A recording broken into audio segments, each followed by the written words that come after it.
There is an increased prescription of increased use of antipsychotic drugs.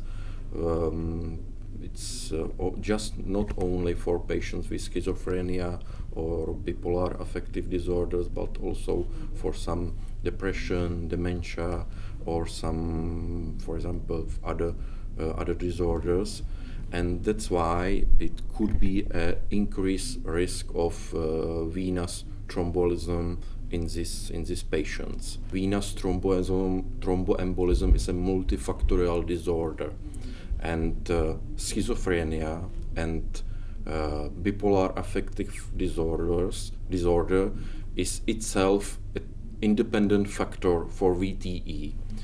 These patients with schizophrenia and bipolar affective disorders have increased risk of VTE, and also they have a rapid increased risk of somatic morbidity and mortality, and the risk is growing up during the last years, and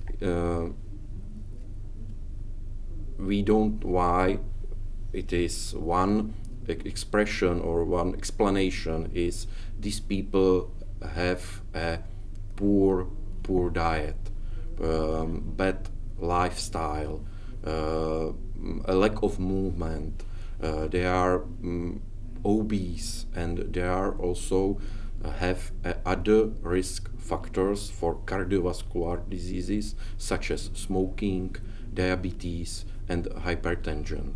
And we know based on some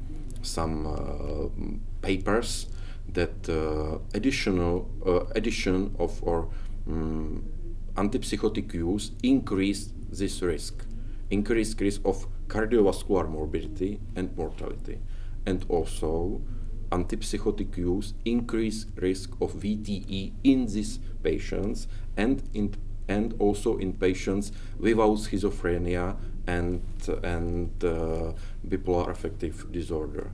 Unfortunately, we have no guidelines about prevention of DVT and deep vein thrombosis and pulmonary embolism in these patients. We have no guidelines.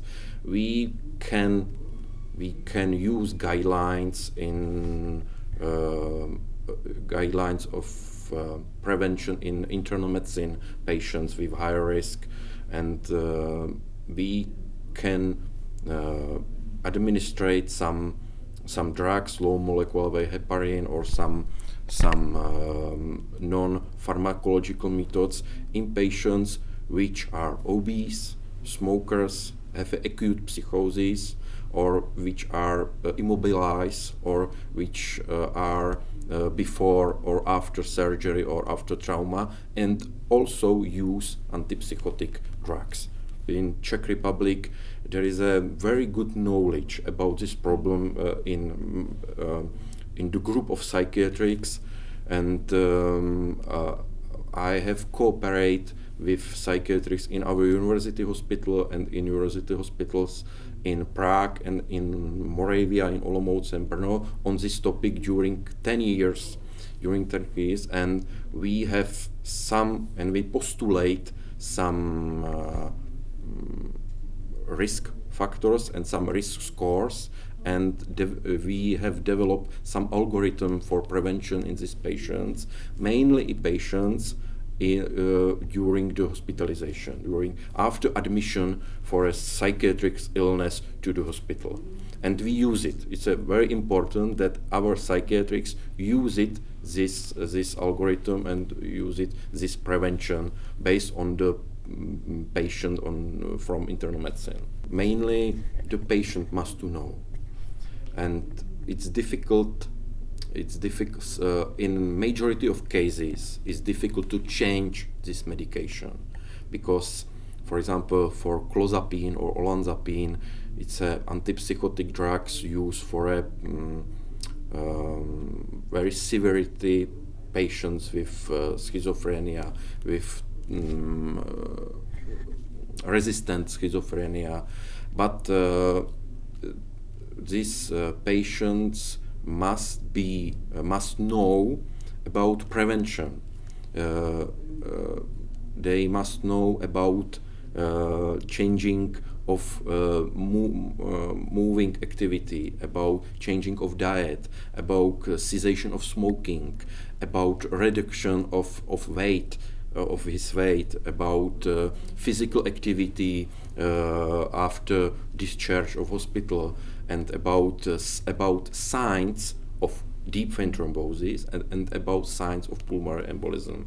And if they occurred, they must know you must go to the hospital and tell him, doctors, what do you feel? I think it's not only a situation in Czech Republic or in Europe, and we know that people who have schizophrenia or bipolar affective disorders have no same treatment. They have sometimes worse treatment. They have sometimes not such just expensive drugs, because the doctors thinking about them. They are crazy, and they will have poor adherence for that. But it's not true. It's not true. When these patients are stable, these patients are very good patients and very good adherence for treatment. I have more than 30 patients with schizophrenia who suffered VTE, and his treatment is without any problem. And they often come to my outpatient clinic. We can talk about their problem, and they cooperate very well.